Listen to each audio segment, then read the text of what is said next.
Hai murid-murid, jom kita mulakan pelajaran kita pada hari ini. Tema 7, Pertanian dan Penternakan. Unit 19, Hargailah Pokok. Objektif pembelajaran kita pada hari ini ialah cikgu berharap murid-murid dapat membaca, memahami dan mengenal pasti kosakata. Sekarang, murid-murid boleh buka buku teks jilid 2, muka surat 45.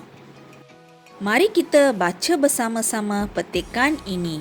Kemahiran membaca, tajuk Mudahnya Halau Serangga. Ayah Hasan, iaitu Encik Mahzan, telah menyemai dan menanam banyak pokok paku gunung di kawasan rumahnya. Pokok-pokok itu untuk dijual. Pokok itu mendapat permintaan yang tinggi daripada peminat pokok paku pakis. Pokok itu tumbuh subur. Malangnya, daun pokok itu diserang ulat. Encik Mahzan telah mendapat maklumat daripada internet tentang cara menghapuskan ulat dengan mudahnya. Beliau tidak perlu menggunakan racun. Encik Mahzan menapis air basuhan cili kering di dapur rumahnya. Selepas itu, beliau memasukkan air itu ke dalam botol penyembur. Encik Mahzan menyembur daun-daun muda pada pokok paku gunungnya. Ulat tidak berani makan daun pokok itu lagi.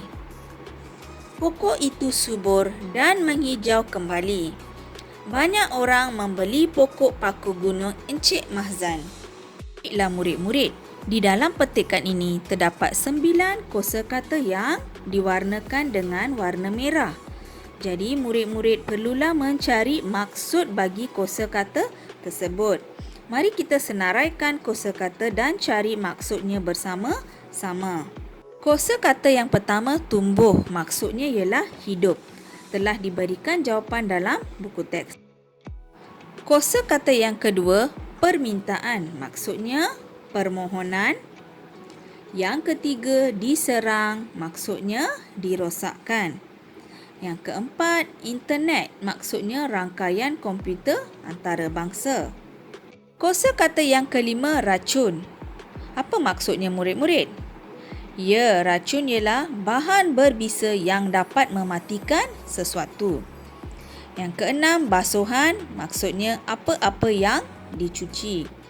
Yang ketujuh, penyembur, maksudnya alat untuk menyembur. 8, subur. Apa maksud subur?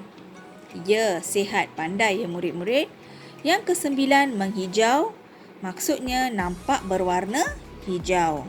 Selain daripada contoh jawapan yang cikgu beri di sini, murid-murid juga boleh tulis jawapan yang kamu cari di dalam kamus.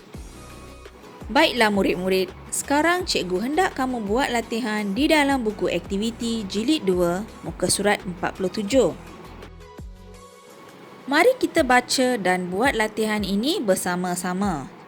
Arahan, baca dan fahami, kemudian tulis perkataan berlawan. Jadi aktiviti ini murid-murid hendaklah tulis perkataan berlawan. Kegemaran yang baik. Musa suka akan tumbuhan. Oleh itu, dia menanam tumbuh-tumbuhan yang banyak memberikan manfaat kepada dia dan keluarga.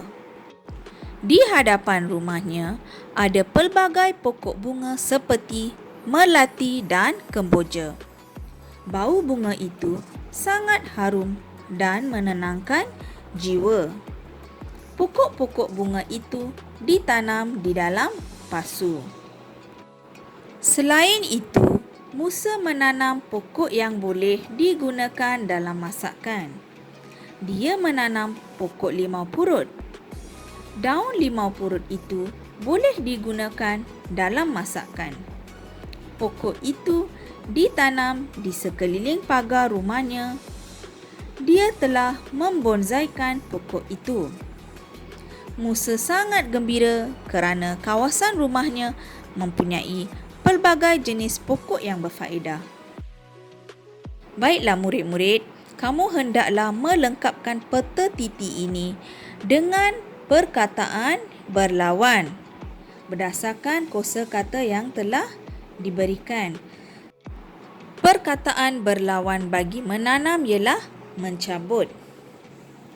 Hadapan, berlawannya belakang.